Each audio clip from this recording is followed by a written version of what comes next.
Вітаю ўсіх. З вами другі выпуск подкаста «Медыяжаба». Гэта падкаст, у якім мы абмяркоўваем беларускую журналістыку.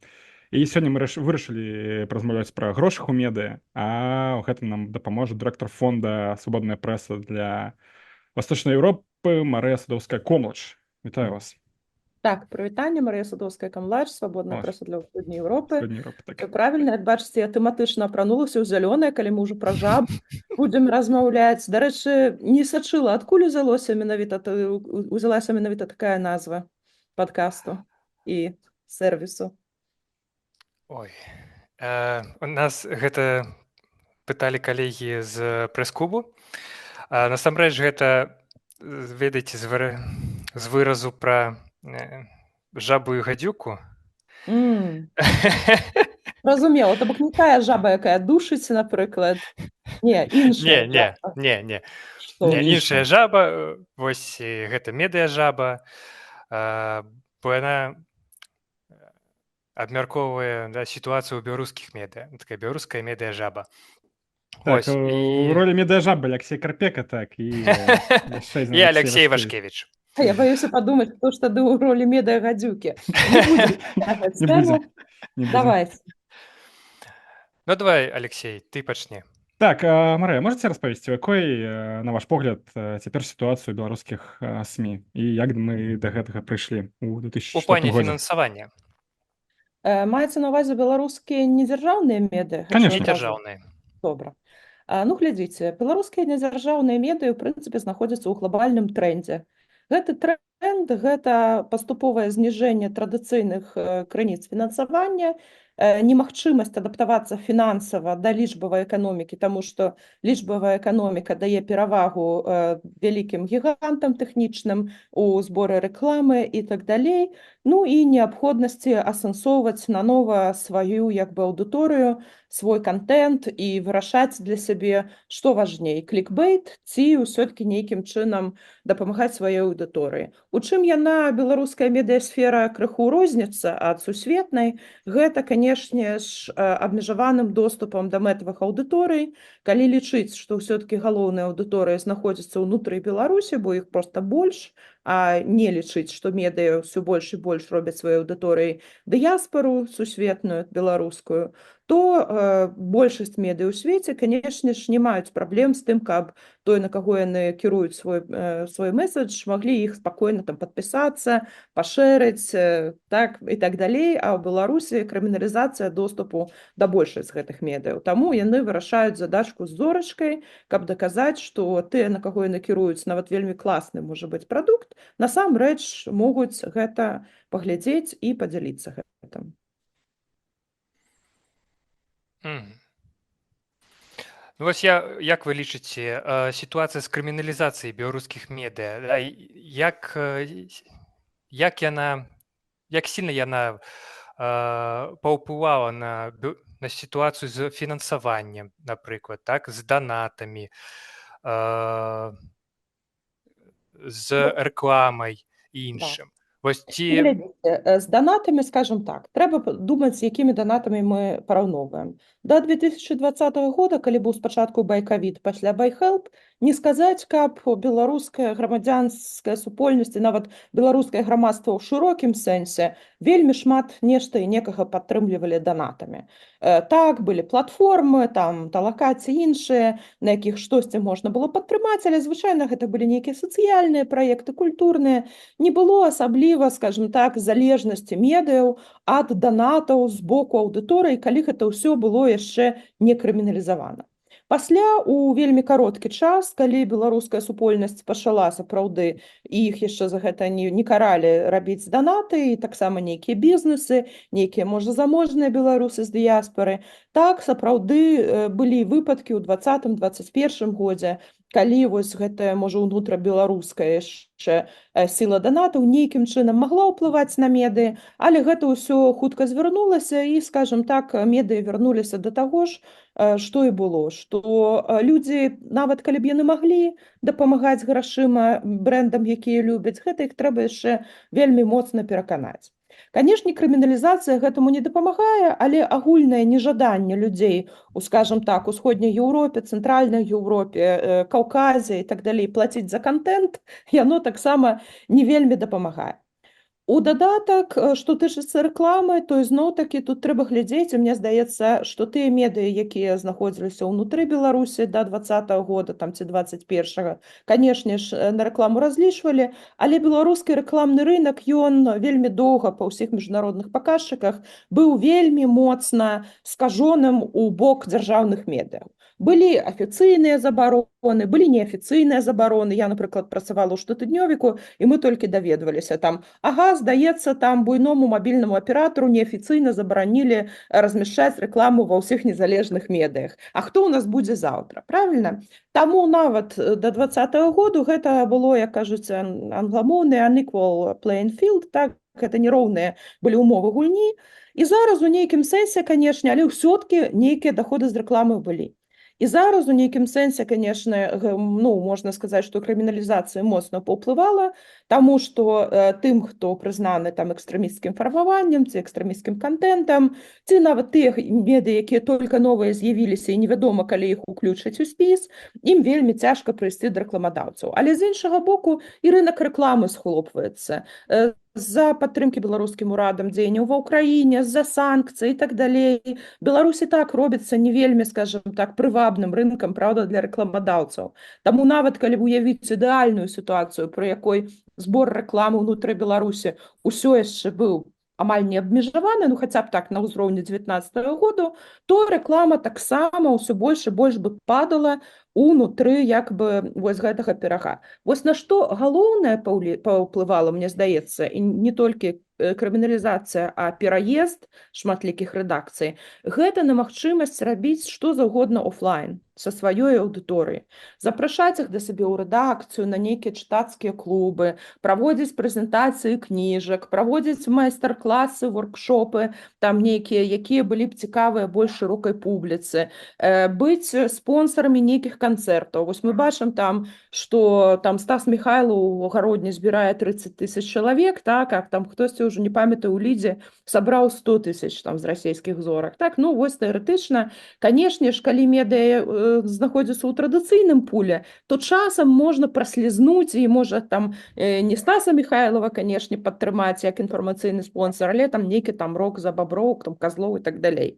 Вось гэтыя магчымасці яны звярнуліся, і іх пакуль што няма чым замяніць, таму што вось гэтыя вось, ну, грошы, якія можна атрымаць там з нейкай там кантэкстнай рэкламы, ці там з націўнай, ці там са спонсарскіх рубрык, яны нязначныя, і вы самі прыводзілі там паўгода таму у сваім матэрыяле, праўда, ўжо у гэтай жа жабе, толькі не акустычнай, што там 6%, так, здаецца, тыя медыі, якія ў выгнанні, тут трэба, канешне, падкрэсліць, таму што тыя, што ў Беларусі таксама засталіся, перш за ўсё рэгіяналы, так, і, альбо там, ну, такія траваядныя. Вось тых, хто ў выгнанні, 6% неяк яны там наскрэбваюць, скажем так, з усіх гэтых альтэрнатыўных мадэляў. А чаму толькі Так. 6%, прабач, Алексей? Таму што, ну, колькі цяпер 300 ці 500 тысяч беларусаў павыязджалі з краіны, бізнесы таксама павыязджалі. Ёсць, хутчэй за ўсё, тыя, каму больш-менш бяспечна і рэкламавацца, і неяк прасоўвацца ў медыа. Чаму гэта няма нейкай напрацаванай мадэлі, як узаемадзейнічаюць гэтыя медыа і гэтыя магчымыя рэкламадаўцы? Слухайце, ну 6% таксама ад чаго? Па розных падліках рэдакцыі, якія выехалі, яны сказалі, што перавоз усё большай колькасці супрацоўнікаў за мяжу, а таксама іх афіцыйнае там працаўладкаванне на нейкіх кантрактах, каб не пазбягаць падаткаабкладання і так далей, павялічыла іх кошты ў 3-4 разы. То бок, гэтыя 6% за мяжой, гэта 24%, калі б яны былі ў Беларусі. Праўда, ўжо 1/4, гэта ўжо выглядае вельмі сур'ёзна, салідна, і ніхто б іх не папракаў у тым, што ў іх такая маленькая камерцыйная выручка. Таму праблемаў тут некалькі. Першае, тое, што медыа, ну, натуральным чынам увесь час усё-такі таргетуюць людзей унутры Беларусі. Ну, а хто будзе прасоўвацца на ўнутр Беларусі, калі мы ўжо з вамі як бы закранулі тыя тэмы, па якіх беларусам часам цяжка паказаць нават, што яны чытаюць гэтыя медыі. Калі яны выходзяць праз VPN, то там няма дадзеных, якія звычайна хочуць рэкламадаўцы. Праўда, гэта там глыбіня там прагляду это адно, але адкуль гэты чалавек, колькі яму гадоў, які пол там і так далей, якія іншыя інтарэсы. Гэта ўсё губляецца, як толькі чалавек выкарыстоўвае VPN для вашага контенту. Суадносна вы просто не можете, нават тым, якія б вельмі хацелі прасоўвацца на беларускую ўнутраную аўдыторыю менавіта з вами, рэкламадаўцам паказаць партрэт гэтай аўдыторыі. Застаюцца толькі сацыяльныя сеткі, ну а яны таксама там пэўным чынам абмяжоўваюць самыя папулярныя сеткі ў Беларусі зараз тыя, дзе ты не сядзеш за тое, што ты, скажем так, інтэракцыю зрабіў контент. То бок YouTube, TikTok, правильно? TikTok амаль не дае ніякай інфармацыі пра тваіх гледачоў. Ён класны, але ён кітайскі, да? А камуністычная партыя Кітая не вельмі любіць дзяліцца дадзенымі, якія яна, напэўна, просіць у TikTok пра ягоных карыстальнікаў.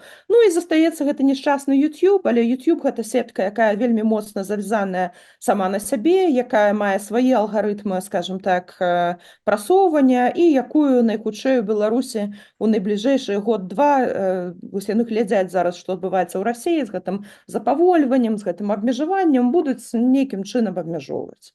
Таму 6% гэта окей, пытанне ў тым, канешне, як гэта павялічваць, і тут трэба тады альбо змяняць мэтавую аўдыторыю, так, ну, як медыапрадукту. Некаторыя, як бы, беларускія і расійскія медыа гэта перыядычна спрабуюць рабіць. Яшчэ да ўсіх гэтых скажем так, падзеяў 20-го, Сітідох, здаецца, спрабаваў рабіць пражскі выпуск. Ён, праўда, закрыўся вельмі паспяхова, так як адкрыўся, але вось гэтыя ідэі рабіць, напрыклад, гарадскія нейкія даведнікі, іх рэалізуе Бумага расійская, якая пераехала ў Грузію, адразу зарэгістравала камерцыйную структуру, а паралельна НДА ў еўразвязе, запусціла двухмоўную пейпер-картулі, значыць, і стала запускаць гайды па ўсіх гарадах, там, дзе знаходзіцца там дыяспара. Так? Ну, таму там і беларускія, і расійскія медыі нешта там спрабуюць. Але зноў-такі гэта абмежаванне, таму што тая дыяспара, вы сказалі, 300-500 тысяч беларусаў. Калі мы кажам пра нядаўна пераехаўшых, яны,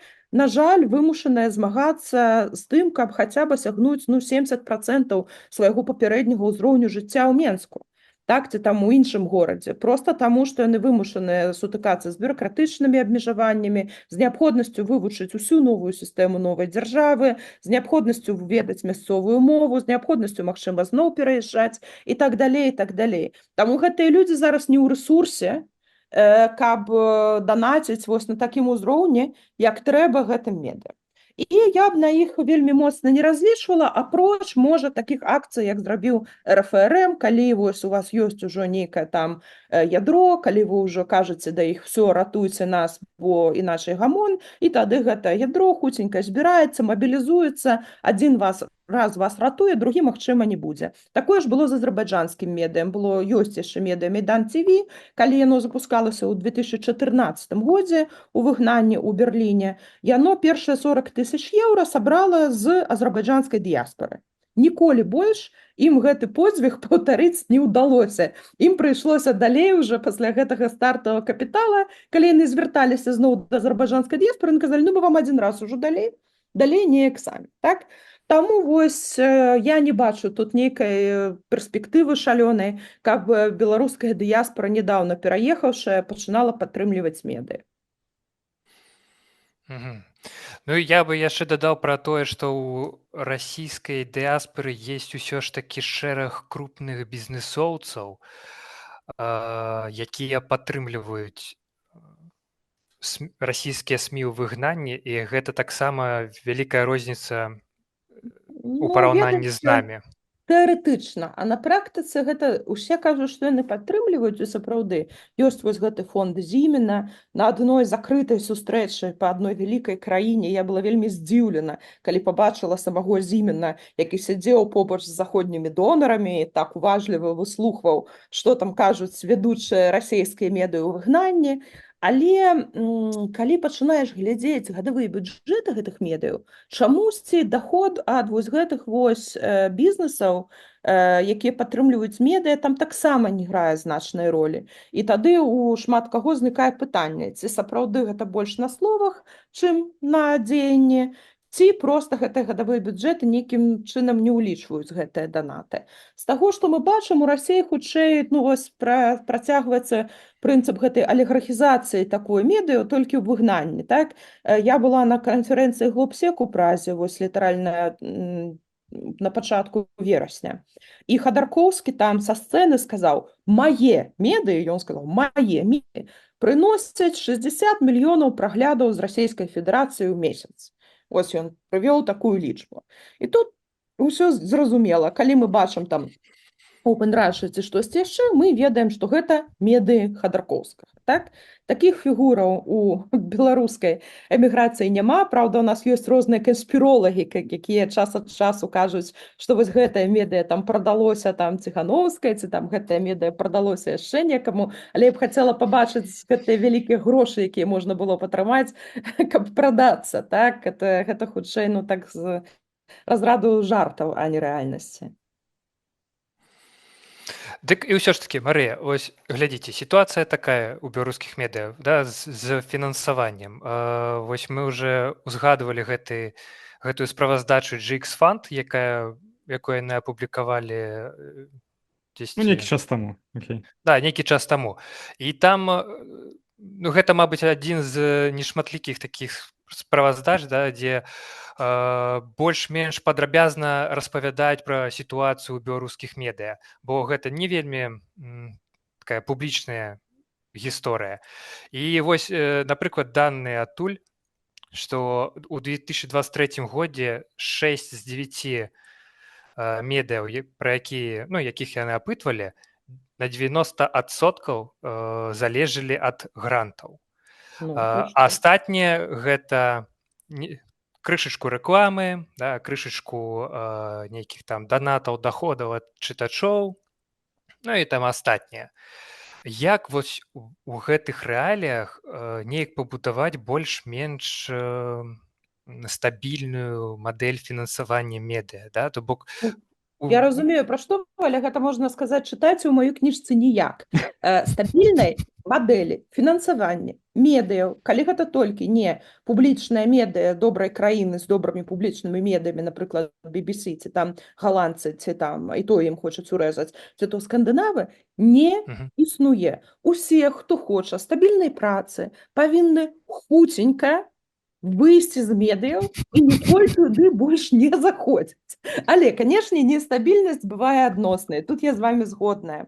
І тут заўсёды можа дапамагае глядзець гістарычна. Таму што, калі, канешне, падаецца медыа на грант, ніхто ніколі з донараў не скажа, мы будзем фінансаваць вас 20 год. Да? Яны скажуць, вы што, нам патрэбны хуткія вынікі, у вас 500 разоў ўрасце аўдыторыя праз 2 гады. І гэта такі вось вельмі кароткатэрміновы падыход, які вызваны тым, што большасць чыноўнікаў, якія там сярод тысячы справаў, якімі яны займаюцца таксама медыямі, яны змяняюць свае пасты кожныя 3 гады плюс-мінус. Таму, вось 2 гады гэта ім якраз нармальны тэрмін, каб атрымаць. Але калі мы паглядзім на гісторыю, давайте паглядзім на М'янму ці Бірму. У 90-е годы, калі там быў бунт студэнтаў, і калі Аў Сан Су Чі прызналі прэмію міру, калі яна яшчэ была першы раз у вязніцы, з М'янмы выехалі 1000 студэнтаў маладых, студэнтаў, актывістаў і так далей. І яны стварылі каля сотні медыяў выгнання.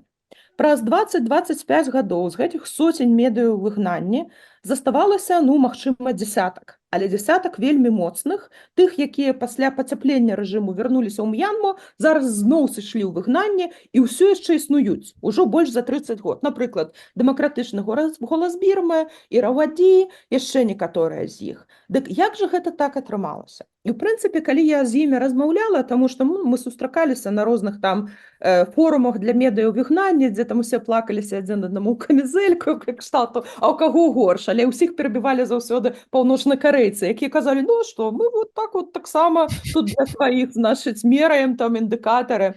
І, значыць, бірманцы, тыя, якія з іх, вось сапраўды, Мізіма таксама, зараз яны часткова ў Таіландзе, часткова ў Чэхіі, заўсёды паўтаралі, хоць, напэўна, не вучыліся адзін ад аднаго, мадэль сербскага радыё Б-92, якое таксама, калі Мілошавіч заняў фактычна іх студыі, забраў іх брэнд, вымушана таксама было вяшчаць выгнанне.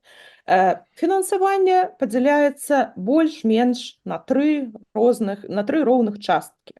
Адна з іх гэта адзін вялікі донар, другая з іх гэта другі вялікі донар і трэцяе астатнія. І вось гэтых астатніх павінна набірацца, каб разам аднамомантна было хаця б 6-7 розных крыніц фінансавання.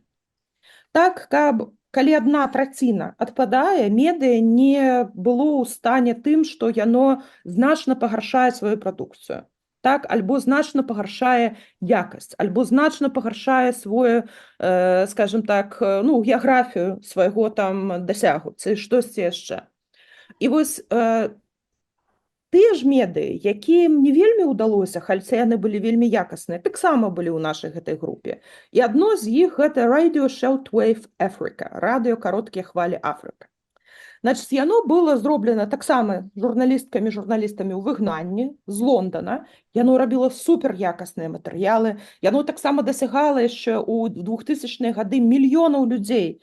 У Зімбабве там праз СМС-тэхналогіі было супер сучасным. Але у іх быў падыход. Мы ўжо робім якасную журналістыку, мы не будзем падладжвацца пад донараў, гэта донары павінны за намі бегаць, умальваць, прасіць, рабіць нам адну тую ж форму праектных там справаздач, таму што мы працуем добра. І гэта казалася абсалютна адкрыта. Таму калі іх адзіны донар, фонд Сораса, які в прынцыпе іх фінансаваў там 10 ці колькі год, у выніку сказаў: ну давайте, альбо вы дыверсіфікуецеся, альбо прабачце, у нас змяняюцца глобальныя прыярытэты, плюс для Зімбабве ёсць і іншыя медыа, якія працуюць не горш за вас.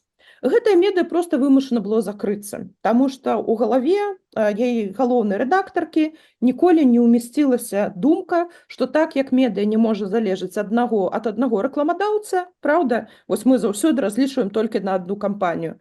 Дакладна так жа медыа не павінна ў сваёй псіхалогіі разлічваць на крыніцу фінансавання толькі ад аднаго гранта. Гэта вельмі небяспечна, і мы бачым, што бывае, калі фінансаванне адной дзяржавы стварае там 80% твайго бюджэта, на прыкладзе Белсата, так? То бок, альбо на прыкладзе, калі б раптам амерыканцы вырашылі проста ў 3 разы скараціць бюджэт радыё Вольная Еўропа.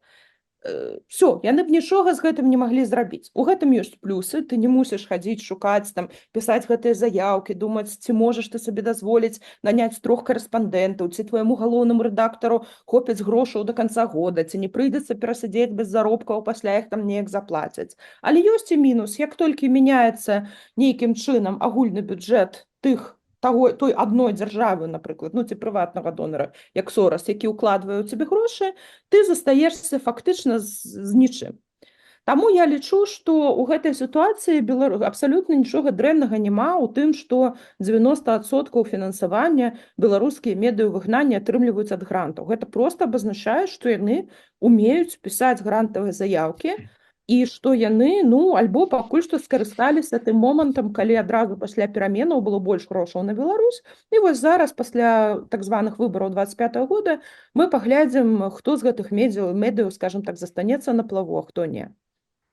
Разумею. То бок для вас ідэальная форма, якая для вас увогуле ідэальная форма фінансавання медыа ў тых умовах, у якія мы цяпер ёсць? І што б вы маглі парэкамендаваць? Так, глядзіце, ідэальная форма для мяне фінансавання медыа – гэта перш за ўсё тая, якая не ўплывае на рэдакцыйную незалежнасць у прыняцці рашэнняў наконт аўдыторыі, месаджаў і фарматаў. Гэта такая форма фінансавання, якая дазваляе сказаць свайму патэнцыйнаму альбо цяперашняму донару «не». Прычым не толькі не, калі вам скажуць там, а давайце вы сёння будзеце медыа, якое робіць кулінарнае шоу, а заўтра вы будзеце медыа, якое топіць за гендер, але таксама сказаць «не», калі да вас прыходзяць з такімі невялічкімі просьбамі, а давайце наша амбасадарка прыйдзе да вас у эфір і вы паставіце пасля 5 яе любімых песень. Так, там, амбасадарцы 60+, вашай аўдыторыі 20, гэта ж нічога, да? А давайце вы, напрыклад, у нас будзе супер VIP даваць прэс-канферэнцыю ў Брусэлі, давайце вы абавязкова запішаце і ўсё дадзіце там у эфір ці там на вашу старонку. Каб гэта рабіць, медыа павінны ўнутры сябе мець пэўныя этычныя кодексы, правілы, пісаныя, не пісаныя, але менеджмент медыяў павінен разумець, на што яны ідуць, калі яны звяртаюцца па дапамогу. І тады, ў прынцыпе, адзін і той жа донар, ён можа быць абсалютна паважаючым незалежнасць аднаго медыа, ну, але недзе там час ад часу будзе прасіць, магчыма, нейкае медыа, якое не мае такіх, скажем, этычных стандартаў, якое кажа, мне нармальна, я гатовы, да? Таму што большасць донараў, яны не вельмі разбіраюцца ў медыях. Вось ёсць такі цудоўны сайт CIMA.net, гэта Цэнтр даследавання медыяў пры National Endowment of Democracy, і ён пару месяцаў назад абнавіў сваё даследаванне, які працэнт усёй афіцыйнай дапамогі на развіццё ў свеце, ну там і на здароўе, на адукацыю і так далей, ідзе на плюралізм, свабодныя медыа, журналістыку і так далей. У мяне заўсёды такі квіз, я усім прапаную угадаць. Давайте, Алексей, подумайце, які ж працэнт? 3%. Не больш за 10%. Так, это першая опцыя, другая? 3%. Угу. Я бачу, што вы вялікія аптымісты. 0,3%. Вось фактычна 3 і 10, толькі крышачку ў іншай камбінацыі. Так? Гэта абазначае сусветна з афіцыйна заяўленай дапамогі на развіццё ODA каля $300 мільёнаў з там, ну, колькі-то 200 мільярдаў. Для параўнання там адукацыя атрымлівае 10 мільярдаў у год, так? А з медыі 300 мільёнаў. Да? Там сектар аховы здароўя атрымлівае 20 мільярдаў у год. З гэтага больш за тое. Хаця гэта кажуць, што грошы вось гэтыя 300 мільёнаў у год, ну часам больш. У 2019 годзе было 345, нават болей. Але калі кажуць, што гэта выдаюцца на медыа, гэта ж не азначае, што гэтыя ўрады проста прыходзяць да медыа, прыносяць ім валізку з грашыма і кажуць, ну, забірайце. Найхутчэй з-за таго, што ў іх няма адмыслоўцаў, якія займаюцца пытаннямі медыямі, а гэты сектар нават меней за працэнт іх агульнай сусветнай дапамогі, так, вось гэтай development aid, дапамогі на развіццё, яны ідуць да пасярэднікаў, якія за іх змогуць больш-менш разабрацца, а які паставіць паказнік гэтаму медыа, ці гэта вас не спрабуюць там падмануць. Ды і ў прынцыпе ёсць донары, якія проста не могуць даць непасрэдна менш за мільён, таму што ўсё, што менш за мільён, гэта для іх, скажем так, маленькія гранты, на якіх іх проста няма здольнасці ўнутры у сваім бюро, у сваім аддзеле падтрымліваць. І калі б вось усім медыям давалі па мільёну наўпрост, ну тады б у нас ува ўсім свеце было б падтрымана 300 медыяў, правда, ў год. Але шчасце ці няшчасце, значыць, падтрымліваецца болей, але суадносна гэта ідзе з тым коштам, што ёсць пасярэднікі. Дык вось, вяртаючыся да маёй ідэальнай карцінкі, канешне, максімальна медыа, калі яно хоча быць не таким вельмі нішавым і маленькім, калі медыа хоча дасягаць там 10, 20, 30% беларусаў, мусіць будаваць свае ўнутраныя працэсы так, каб як мага больш атрымліваць грошаў беспасрэдна. Прычым мы ж сказалі толькі пра дзяржаўную дапамогу. Канешне, ёсць таксама прыватныя фундацыі, там, якія вельмі рэдка даюць нешта Беларусі, таму што звычайна яна проста не ўваходзіць у іх прыярытэты. Але тым не менш яны існуюць і перыядычна нешта даюць. Вось, калі ж гэта медыа больш нішавая, невялікая, якому магчыма, каб разабрацца з усімі правіламі, якія трэба, калі ў цябе вялікі грант ад дзяржаўнага донару, наймаць у штат некалькіх людзей, то трэба проста мець добрыя стасункі з некаторымі арганізацыямі, якія самі канкуруюць таксама за гэтыя грошы, ім ніхто іх проста так не выдае, мая арганізацыя адносіцца да іх, але мы маленькая, ёсць яшчэ некалькі дзесяткаў, так, якія так ці іначай працуюць з Беларусю. І праз грантавыя магчымасці гэтых міжнародных пасярэднікаў ці беларускіх пасярэднікаў ужо шукаць для сябе пакрыццё свайго гадавога бюджэта. Без гадавога бюджэта, а вы здзівіцеся, але калі я кансультую медыа, далёка не ва ўсіх ён ёсць, вось такі, альбо калі ёсць, то ён ёсць з серыі, вось гэта мы сабе забяспечылі грантамі, таксама вельмі цяжка. Найлепш, канешне, калі б медыа бачыла, што ў нас ёсць бюджэт выжывання, бюджэт нармальнай працы і бюджэт развіцця. І тады, калі яна мае гэтыя 3 версіі бюджэта, медыю таксама лягчэй спазіцыянавацца, да каго і як звяртацца. Магчыма, на бюджэт развіцця нам зараз дадуць нашыя падпісчыкі, альбо мы перакіруем туды нашу кантэкстную рэкламу там адкуль-небудзь, так? А вось, напрыклад, на бюджэт выжывання нам трэба дамовіцца і падаць заяўку і атрымаць фінансаванне ад нейкага з урадавых донараў, якія лічаць, што незалежныя медыі для Беларусі гэта прыярытэт для дэмакратычнага развіцця Беларусі. Ну, а астатнія ўжо выбіраць паміж там чым заўгодна. Вось, таксама ў маёй ідэальнай мадэлі фінансавання, але гэта, канешне, звязана з дэкаланізацыяй замежнай, скажам, дапамогі, медыям павінны дазваляць адкладваць частку гранту у такую вось кубышачку, як мы гэта называем, так, у нейкую падушку бяспекі. А некаторыя донары гэта дазваляюць, гэта так званыя адміністрацыйныя выдаткі альбо ненаўпроставыя выдаткі, якія можна проста патраціць на ўсё, што заўгодна, што не звязана з грантам, але некаторыя, на жаль, чамусьці лічаць, што гэта вось яны могуць гэта атрымаць, а медыі не могуць. І суадносна ставяць медыі ў такія вось варункі, у якіх часам проста вось з'яўляюцца гэтыя касавыя разрывы на месяц, 2-3, найлепшыя аўтары сходзяць, ну і далей вы ведаеце, вы ўсё гэта добра апісвалі.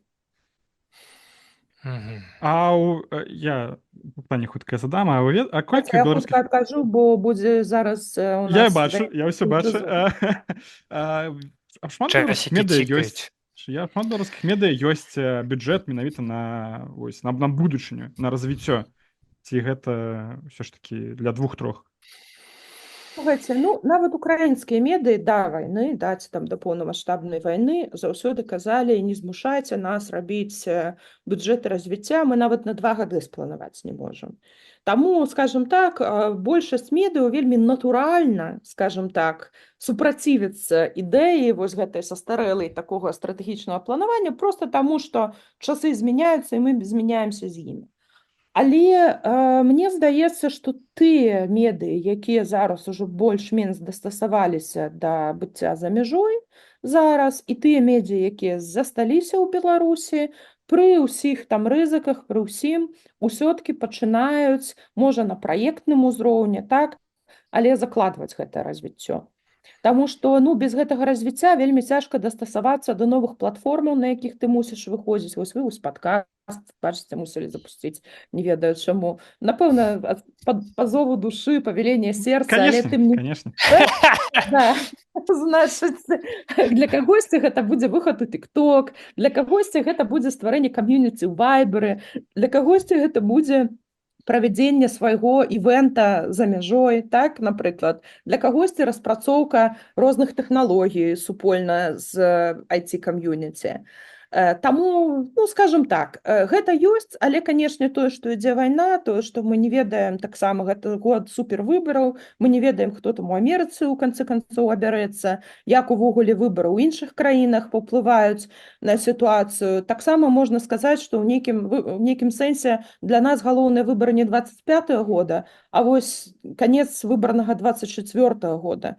Таму што расстаноўка сіл можа памяняцца, і ўсе вашыя найлепшыя планы па развіццю могуць аказацца недарэчнымі. Звычайна, калі ў скандынаўскіх краінах прыходзяць, скажем так, больш правыя ўрады, альбо як зараз у Нідерландах, яны чамусьці адным са сваіх выбарчых пастулатаў заўсёды кажуць, будзем уразаць дапамогу на развіццё.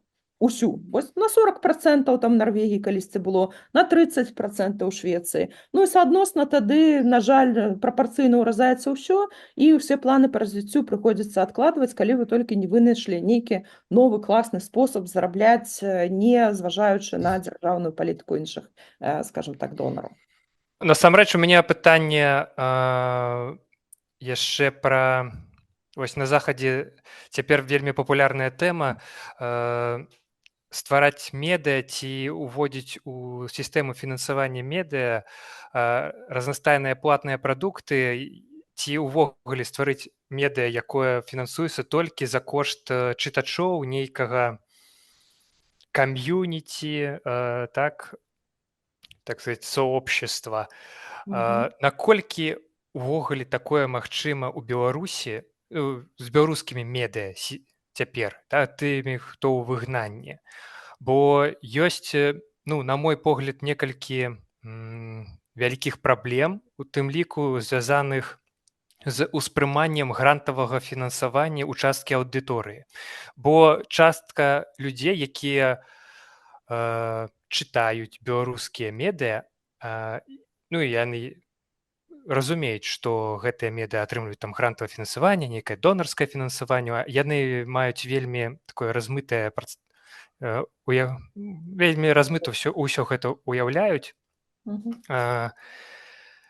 І яны лічаць, што калі медыа атрымлівае гранты, то яму і не трэба дапамагаць неяк інакш, то есть як чытач нічога яму не павінен. Вот я чытаю бясплатна яго там навіны, рэпартажы, расследаванні, нешта іншае, да, я там гляджу яго YouTube праграмы гэтага медыа.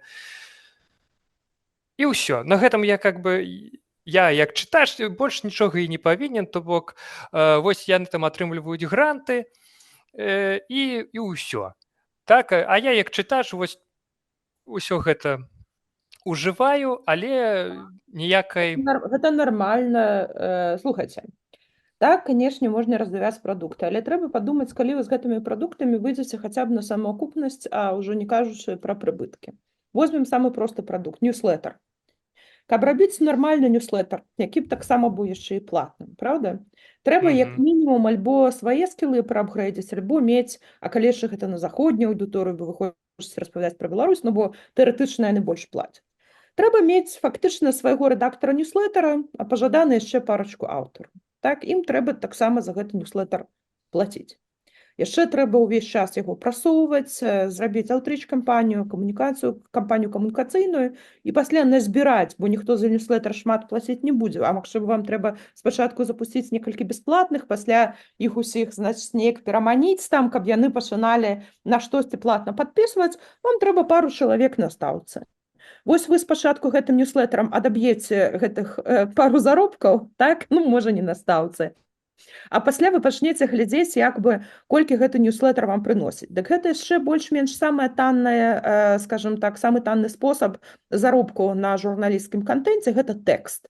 Таму што стварэнне любога відэо, ўжо калі яно больш-менш прафесійнае, альбо там нешта, што багатае на ілюстрацыі, яно патрабуе крыху іншых, скажем так, затрат, альбо на добрага дызайнера, графіка, на кагосьці яшчэ. І, канешне, шмат што дапамагае рабіць AI, і я, дарэчы, вельмі раю журналістам, рэдактарам, медыям запісвацца на ўсе магчымыя курсы. Нават калі там 90% будзе нерэлевантна, як ім здаецца, па тым, як выкарыстоўваць AI-інструменты, то бок штучны інтэлект у сваёй працы, але праблема ўсіх гэтых дадатковых прадуктаў у тым, што калі яны асабліва яшчэ звязаныя з медыа, так, бо ўсе пачамусьці думаюць, што зарабляць трэба менавіта на медыа-прадуктаў, то кошт утрымання гэтага прадукта даволі высокі. Для таго, каб увесь час трымаць супольнасць, трэба нейкі менеджер супольнасці, правда?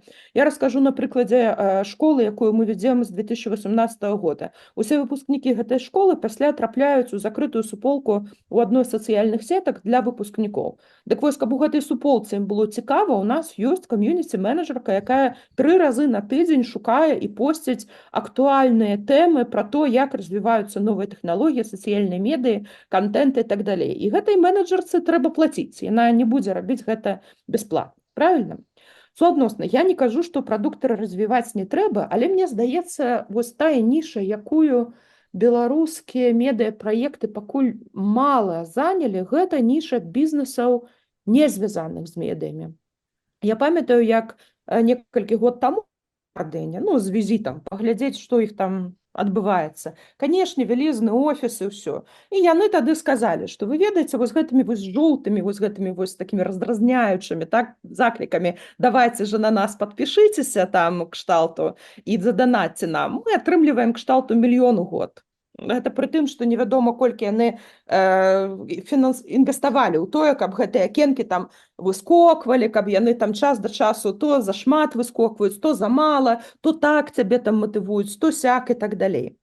А галоўнай крыніцай фінансавання Guardian апроч іх траста, бо іх ёсць фонд, так, які там багатыя калісьці там людзі стварылі, да вельмі доўга, вось нядаўняга часу быў сайт па продажы БУ аўтамабіляў.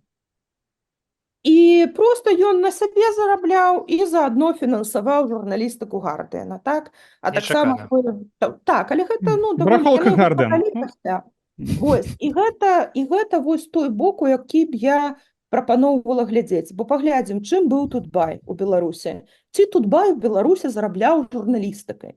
Не, Тутбай у Беларусі быў парталам, які быў усім, фактычна быў вельмі моцна добра развіваючымся IT-бізнесам, які таксама мог сабе дазволіць мець рэдакцыю, праўда? Калі мы паглядзім на тыя незалежныя медыа, якія ствараліся ў Беларусі ў 90-е, яны таксама, ну там за кошт распаўсюду падпісак там на газеты і так далей, ну, зараблялі перш за ўсё як бізнесы, хоць і медыйныя. І пасля ўжо пачыналі думаць пра штосьці яшчэ. І, дарэчы, тыя выданні, якія застаюцца, альбо якія дзейнічаюць на рэгіянальным узроўні, ім крыху лягчэй у розных краінах мець свой бізнес, бо ты можаш адкрыць капіравальны цэнтр, напрыклад, так? Ты можаш там адкрыць нешта яшчэ. Калісьці вельмі даўно, праўда, класічным прыкладам было, што адно выданне адкрыла, прабачце, публічную прыбіральню ў сваім гарадку. Ну і што ж, ну грошы не пахнуць, нейкім чынам фінансавала частку сваіх выдаткаў. І што мяне дзівіць, што тут, у Еўразвязе ці ў іншых краінах вакол Беларусі прывабны бізнес-клімат. Тут нельга сказаць, што табе хтосьці забараняе стварыць бізнес, які будзе ў сферы паслугаў, у сферы там гандлю, у сферы чагось яшчэ, з якога ты будзеш фінансаваць альбо створыш нейкі эндаумент-фанд, альбо створыш там нейкі баскет-фанд, так? Беларускія медыі. Калі ў мяне да кагосьці ёсць пытанне, то гэта да АБ і не да гурта, і не да яго галаграм, а да асацыяцыі беларускага бізнесу за мяжой. Гэтая асацыяцыя не хавае, што яна атрымлівае фінансаванне ад USAID, ад іншых, каб развіваць і ўцягваць беларускія бізнесы. Магчыма, трэба і медыа-сектару паварушыцца і пайсці на нейкія перамовы, каб ну, некаторыя кампаніі з бюджэту карпаратыўнай сацыяльнай адказнасці выдзялялі штосьці ў нейкі фонд на падтрымку незалежнага контента, ці што. У Польшчы, напрыклад, існуе фундацыя Народова, у якую усе кампаніі, у якіх ёсць дзяржаўны капітал, абавязаны даваць нейкі працэнт свайго прыбытку на так званыя ў шырокім сэнсе дабрачынныя там ініцыятывы і праекты. Ніхто не перашкаджае бізнесам, якія пазіцыянуюцца, адчуваюць сабе беларускімі, не чакаць, пакуль там хтосьці зарэгіструецца як НДА і будзе прасіць у асобы 1,5% там іх прыбытку, так? А ну, вось праявіць ініцыятыву, стварыць фонд падтрымку якаснага беларускага медыа-кантэнту.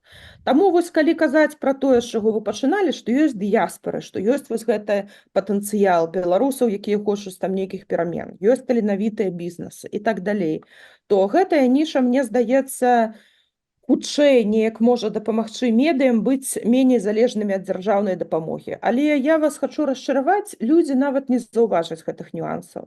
Таму што, па-першае, тыя, хто схільныя не давяраць незалежнасці медыяў, яны будуць сказаць, ну якія ж яны незалежныя. Яны проста сядзяць у кішэні гэтых бізнесаў, да, там, і пяюць пад іх дудку. Альбо яны будуць сказаць, ну якія ж яны незалежныя, яны ж знаходзяцца на ліберальным захадзе, які вось, значыць, рушыць устоі нашай кансерватыўна-хрысціянскай Беларусі.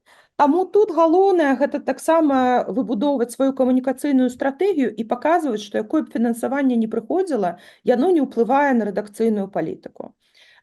У Малдове ёсць медыа, якое, ну, магчыма, вядучыя якраз тут ведаюць, Рол де Гарда, гэта вядучая журналістка-расследавательская газета, сайт, і таксама іх ёсць радыё ТБ у Малдове. Яны настолькі папулярныя, што выходзяць 2 разы ў тыдзень як газета, і ім хапае тэмаў, што шмат кажа пра ўзровень карупцыі ў Малдове.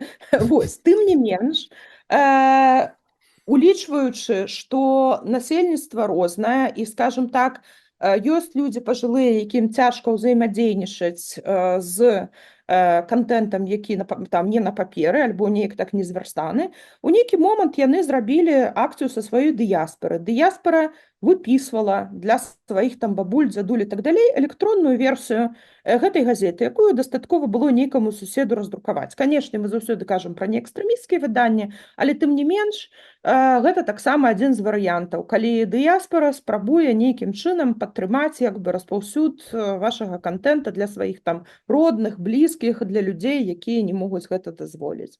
Ну, але я баюся, што ў сітуацыі пастаянных крызісаў з аднаго боку, а з другога боку ў сітуацыі вось гэтай у нейкім сэнсе прыемнай залежнасці ад донараў, якія ўвесь час чамусьці клапоцяцца пра беларускую незалежнасць, беларускую дэмакратыю, не навязваюць табе ніякіх, в прынцыпе, ну, шчыра кажучы, ім все роўна. Ім галоўнае, каб дэмакратыя ў Беларусі калісьці прыйшла, так?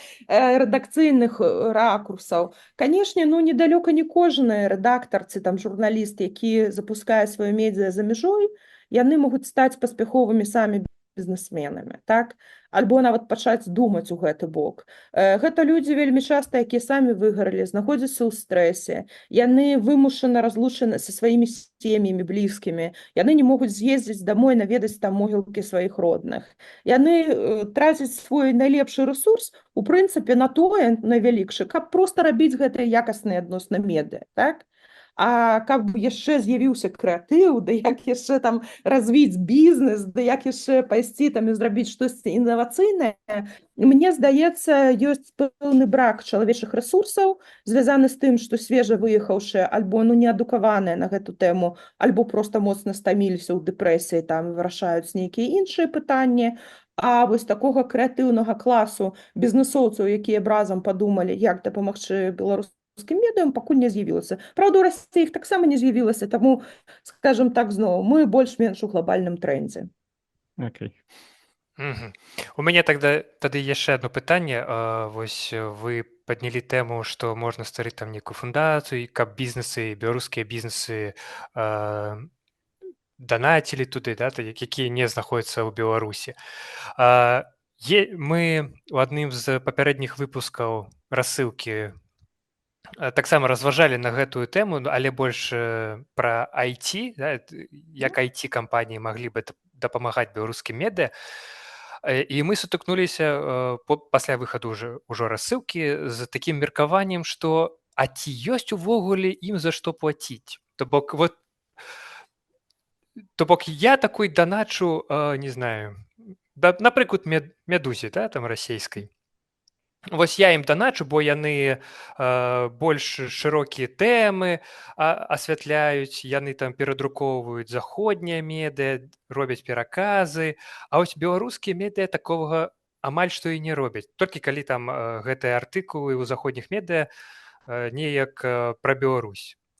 Датычыцца неяк Беларусі. Гэта IT-кампанія так сказала? Ці Не, гэта нейкі айцішнік, ён нам у каментах напісаў, што вось ён данаціць медыа. Я у Польшы знаходжуся апошнія 18 год, і вось нядаўна у адной з крамаў з скідачнымі таварамі пачула дыялог на расійскай мове, які мне падаўся дыялогам беларусаў. Он сказал: да, знаешь, айтишники в Гуччи здесь не одеваются.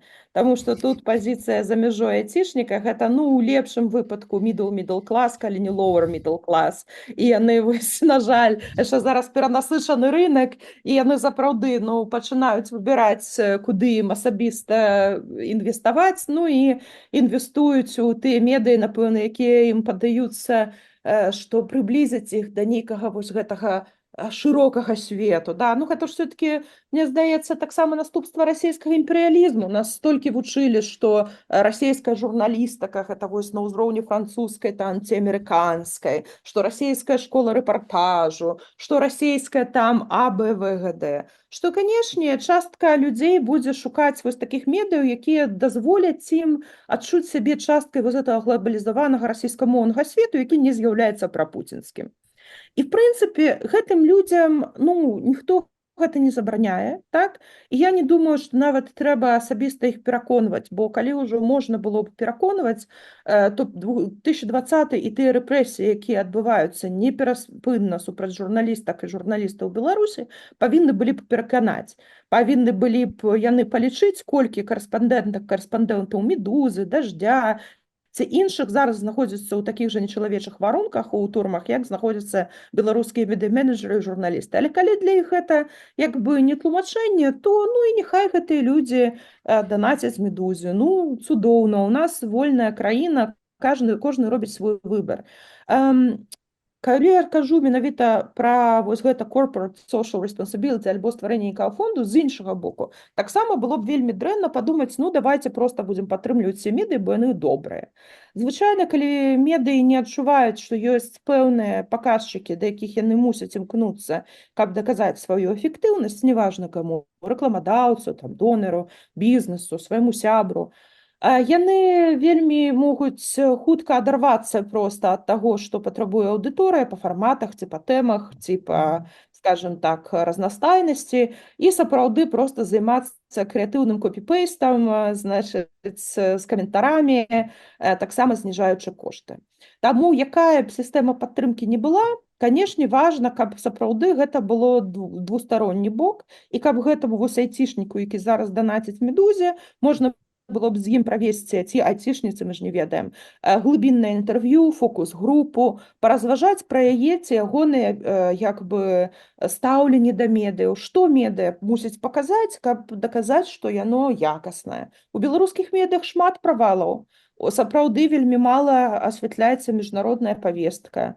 Сапраўды няма тэматычных фактычна медыяў для моладзі, альбо хаця бы студэнтаў, абітурыентаў. На адной з канферэнцый недаўно зноў, як проста адкрыццё з нуля было сказана: дык давайце же створым рэсурс, куды беларускія маладыя людзі могуць паступаць у Еўропе. Давайте створым такі партал. Усё яшчэ кажацца ў будучым, так? У той час, як вось яны якраз такі ідуць на ўсе магчымыя там расійскія ці ўнутрабеларускія месцы ці тэлеграм-каналы, якія ім гэта робяць.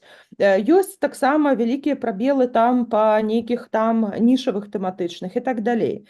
І сапраўды большасць медыяў, калі паглядзець на іх і не вельмі добра прыглядвацца, узнікае часам уражанне, што гэта адна і тая ж грамадска-палітычная павестка, якая часам вельмі дэманстратыўна сыходзіць у поўную адсутнасць грамадска-палітычнай павесткі, і тады гэта толькі жанчыны, толькі кулінарныя шоу тыя самыя, так, там, толькі пра мой родной горад, давайте мы возьмем фотку блогера і запостим у наш паблік, ну і іншае так званае траваяднае. А нечага паміж імі няма. Ці атрымаецца гэта стварыць ва ўмовах скарачэння фінансавання сусветнага на медыа, ну там ці не росту? Гэта вялікае пытанне, і мне здаецца, што калі б знайшліся адказныя больш-менш бізнесы і дзяржавы, то таксама можна задумацца пра так званае public-private partnership, то бок партнёрства паміж дзяржавай і нейкай буйной кампаніяй.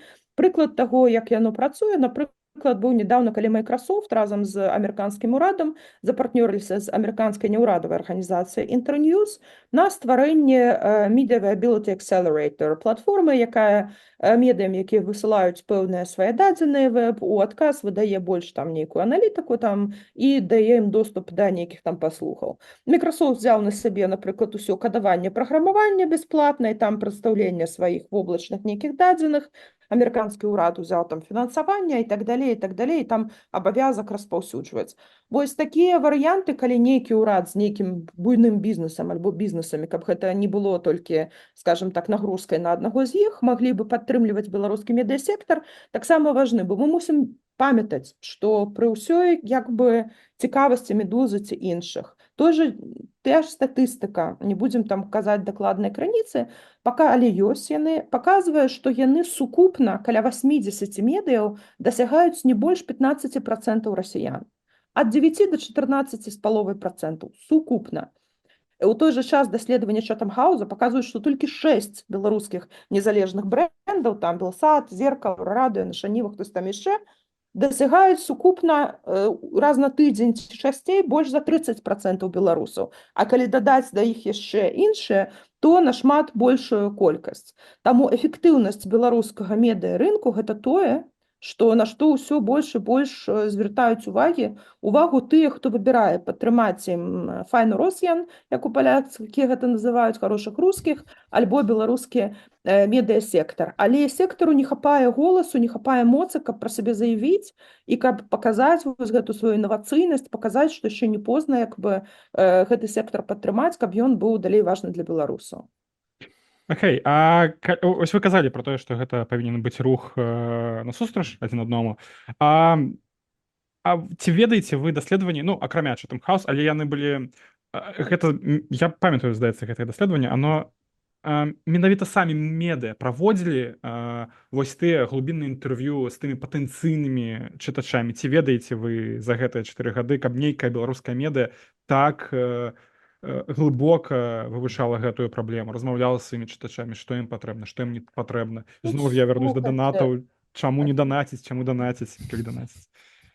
Моя арганізацыя мае праекты ў 23 краінах і, канешне, Беларусь адной з ёй з'яўляецца, але я асабіста кожны дзень з беларускімі медыямі не знаходжуся ў кантакце. З таго, што я ведаю, калі не самі медыа, то некаторыя з арганізацый пасярэднікаў, напрыклад, робяць такія рэчы, як тэст на нейтральнай аўдыторыі кантэнту. Таксама медыі даволі шмат эксперыментуюць з наладкамі Facebook кампаній, іншых кампаній, там, дзе можна зрабіць тэставанне, наколькі той ці іншы стыль, загаловак і так далей будуць пасаваць. Я ведаю, што некаторыя арганізацыі таксама праводзяць глыбіннае інтэрв'ю і фокус-групы, але я не магу сказаць зараз, што я ведаю нейкае медыа, якое ўвесь час так робіць. Магчыма, часам для вывучэння сваіх патэнцыйных падпісчыкаў так, але пытанне да вас. Вось вы, калі запускалі медыяжабу, вы правялі такія інтэрв'ю з вашай мэтавай аўдыторыяй? Ці пакуль што рукі не дайшлі? Мы і ёсць мэтавая аўдыторыя медыяжабы, мы ў сябе спыталі. Все-таки хтосьці мусіць вас чытаць апроч вас саміх, правда? Иначе бы гэта Ну, былі мы спадзяемся, што так оно Не, ёсць. мы тут толькі пытанні задаем, што адказаць на іх. От пачынаецца. Таму што гэта ж серыі «Эскулап исцели себе сам». Вось калі ўсё больш і больш такіх праектаў, неважна якога маштабу, будуць прымяняць такія метады, навучацца ім, паразмаўляюць з сацыёлагамі. Дзякуй Богу, сацыёлагі у нас таксама ў выгнанні зараз шмат якія. Таму хоць тут няма праблемы, да? Дзякуй, не толькі Богу. Я скажу так, што мы у некалькіх праектах міжнародных робім рассылкі на розныя аўдыторыі, англамоўныя, расейскамоўныя, і ў прынцыпе кожны квартал ці там хаця б кожныя паўгода высылаем анкеты, што палепшыць, што змяніць, чаго не хапае і так далей, і дзе можам робім сазвоны як мінімум з некаторымі прадстаўнікамі, таму што наша рассылка як мінімум адна з іх ідзе на галоўных рэдактараў іншых медыяў, таксама нібыта такіх жа людзей як мы, але мы ўсё роўна стараемся зразумець, якім чынам наш прадукт пад іх перафарматаваць. Таму калі нават гэтым медыа зараз не вельмі займаюцца, я лічу, што гэта якраз тое, што не вельмі дорага каштуе і патрабуе толькі пэўнай метадалогіі і пасля разумення, што з гэтымі дадзенымі рабіць. Алексей, пытанне ёсць? Не, у мяне пытанняў больш няма. Добра, мы тады... Я спытаў усё, што хацеў. Цудоўна, я таксама дзякую вялікі. Вам дзякую, жадаю поспехаў, вось, Дзякую. падымаце важныя тэмы, ўсё, да пабачэння. Дзякуй, да пабачэння. Да пабачэння, дзякую вам.